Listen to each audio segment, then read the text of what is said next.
So the local authority have contacted you. Now, it's very important that you have contacted your local community to ask them about the local authority's implementation of their local policy. You can look up the local policy and you can kind of hold the local authority to account for that. But local knowledge trumps every single bit of information that you can get from any other source. Now, there are national groups that will tell you to respond in a template format. That's not the right way of doing things, because local authorities know that we're doing this and will not see that as an adequate response to their inquiries. So some local authorities will contact you and expect you just to confirm that you are electively home educating as per the law. So if you confirm that you're electively home educating, that is deemed a suitable education unless proven otherwise, as per the British values of innocent till proven guilty. So lots of local authorities will take it upon themselves to assume that under Section 436A, they have a duty to be satisfied. If you look at my pinned post, you'll notice that Section 436A states very clearly that if you are enrolled in a school or educating other than at school, then Section 436A does not relate to you whatsoever, because your education is deemed suitable. It's only if it's not suitable, or they've had some sort of information back, you haven't confirmed your EHE, all of the above, then they should pursue with Section 436A, which states that they should make informal inquiries in order to ascertain the status of the education being provided. So what happens is they write to you, they say, can you fill out this form?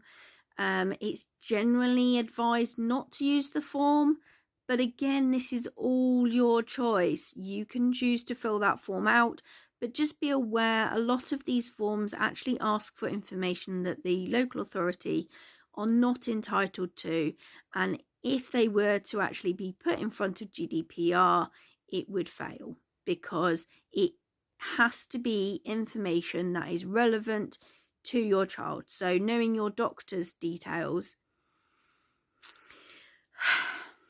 isn't anything to do with their education, but some local authorities do ask for it. We've had examples where local authorities have asked for mortgage details, the type of car that you have, etc., etc.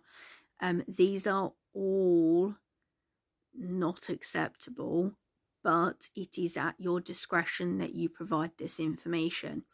Some local authorities will ask for samples of work. Again, at your discretion what you provide. It isn't advised because the work is your child's own work, and only your child can give permission for that work to be provided. We have had one situation where the local authority took the samples of work, made them into a template and sent them out to all the other home educators as an example of a worksheet that they'd made. Yeah, blatant forgery. But, you know, again, it is really at your own discretion if you provide photographs, you provide a report, etc., etc. Before the Portsmouth case, we were providing educational psychology philosophies and whatever. These were only about a paragraph long.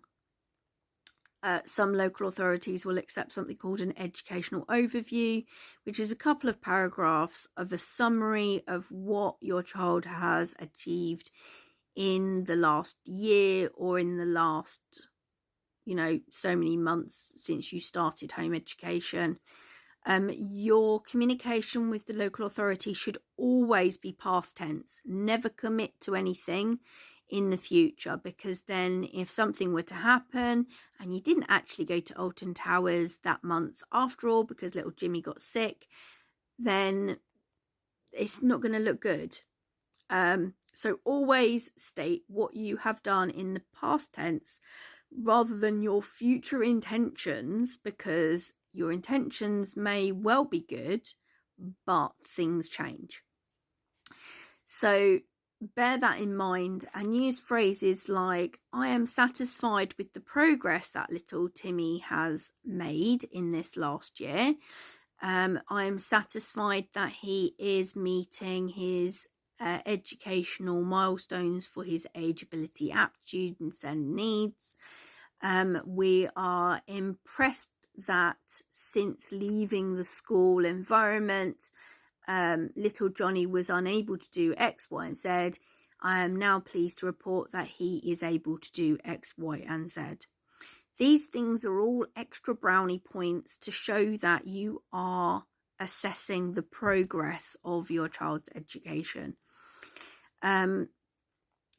Don't stoop to the level of dividing everything you do up into subjects, but do provide a resource list if you want to.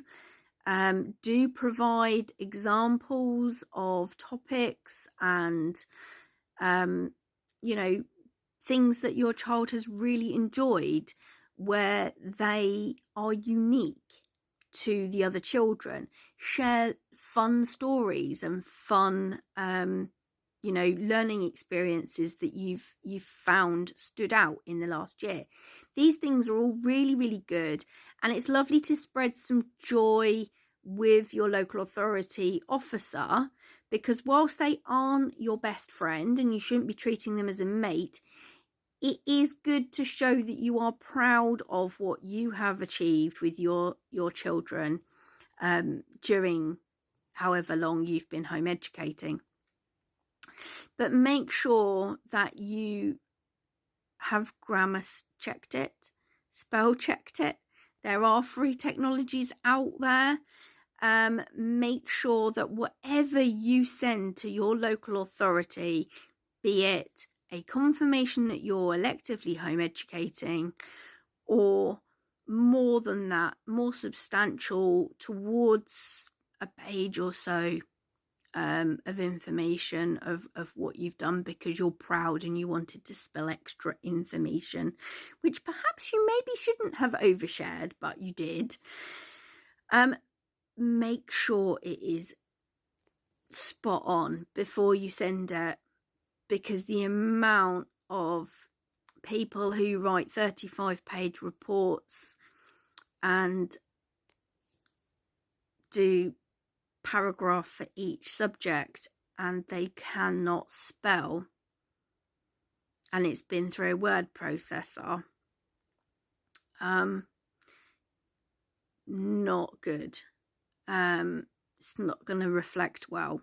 So make sure that you keep it to the minimum and use all of the sources of information, especially your local community, to help guide you in responding to the local authority, because you're unique, your local authority officer is unique, and so is your local authority's policies.